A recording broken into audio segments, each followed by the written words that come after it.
Hello, my crafty friends, and welcome to another Altenew Ambassador YouTube video. Please check out the description below to get $5 off your next order of $55 or more, and this is good until July 30th. In this video, I am actually going to be pulling out a very old layering stamp set, and that is Beautiful Day. With this stamp set, we've got layered stamps for the flower and for a leaf cluster, as well as I have some coordinating dies. All right, so I've set up my card panel in my stamp wheel, and the first thing I'm going to do is I'm going to stamp the detailed stamp. Now, for this second impression, I picked up the wrong color. I don't know why. I do fix that in a minute here, so don't worry about that. It should have been the Jazzberry I was using, and I'm going to be using the pink inks from Bubblegum Dreams Fresh Dye Ink, and I'm also going to be using the inks from Northern Shore Fresh Dye Ink set. So once my detailed impression has been stamped, I am going to come over with the first layer, and that is a solid layer. Now, I do keep that layering guide close because sometimes, depending on the stamps, depending on the colors you're using, it's nice to have that so I can take a look. And Altenew is really good at showing you where you need to line up on the flower to that initial impression. Now, once that's lined up, I use the back side of my stamp wheel leg and pick up that stamp. Now, I am going to do that through all of the layers. I'm not going to remove the stamp from my stamp wheel, again, just so I can get that second flower. Of course, if you're going to do that, you want to make sure that the other stamps on your stamp wheel are clean, just so there's no extra ink in areas where you don't want it. Now, for this solid layer, I am coming in with the baby pink. Again, that's from the Bubblegum Dreams. You'll also notice that I will add ink to my stamp and then come in with a brush and kind of thin it out a little bit. I don't always do that, but I do that quite a bit.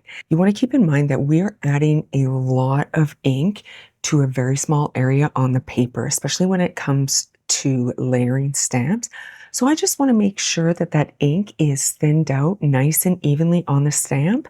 And I'll do 2-3 impressions to create a bolder color or bolder shade. Now, keep in mind, this also depends on how juicy your stamp pad is. And for this set, they are very, very juicy. So that is also part of the reason why I like to thin that out just a little bit on my stamp. So I've already come in and stamped my technically my second layer, if we're not counting the detailed layer, and I used the fuchsia, again from the Bubblegum Dreams, for that layer.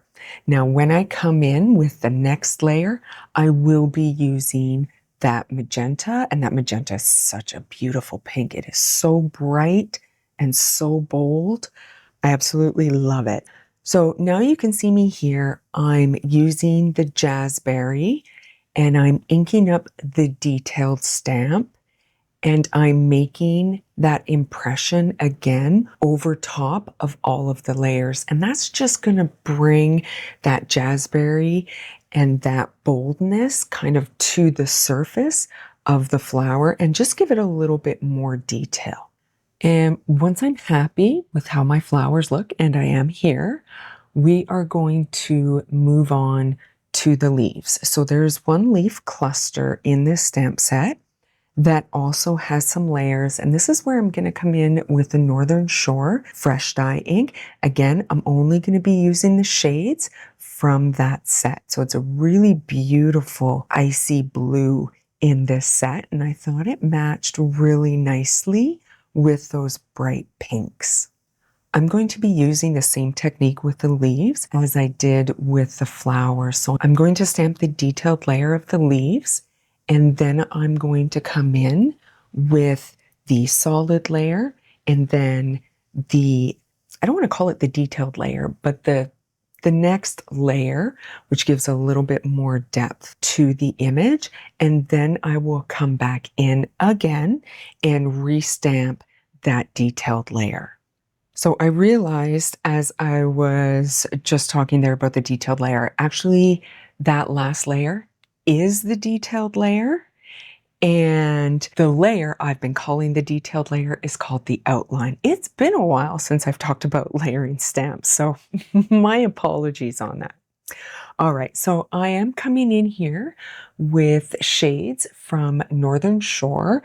And again, I stamped that outline layer. And then I'm going to come in with the solid layer. And I'm going to be using the polar bear. And for the detailed layer, I am using icy water. And finally, when I go back to the outline, I'm going to be using the winter lake just to enhance that outline stamp.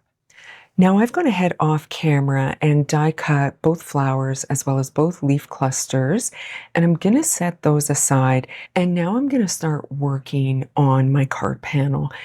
And what I'm going to be doing is I'm going to be using the flower clusters from the stamp set, and I'm going to be using polar bear and icy water to stamp those flowers just kind of coming out of my pink flower. So I do outline where I want my pink flower to sit, just so I know where to put those flower clusters as I stamp them. So I'm actually going to be starting off with the icy water, and it is going to be a little bit hard to see here on camera while I'm doing it, but most of them are going to be stamped with the polar bear fresh dye ink because it is so light and so soft, and that's what I want. I don't want big bold flower clusters behind my main flower.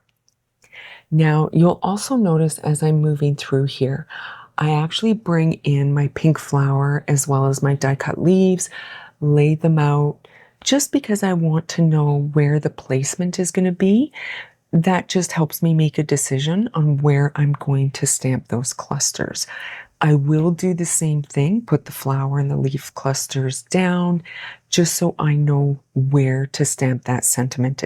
And I do that before I actually adhere that flower and those leaves. That is going to be the last thing I do for this card panel. Now, once I've stamped those flower clusters and once my sentiment is stamped, I'm going to use Instant Dimension foam tape for the pink flower, as well as a little bit of Instant Dimension foam tape for one of the leaf clusters, but the remaining leaves will be glued directly to the card panel, giving multiple areas of dimension.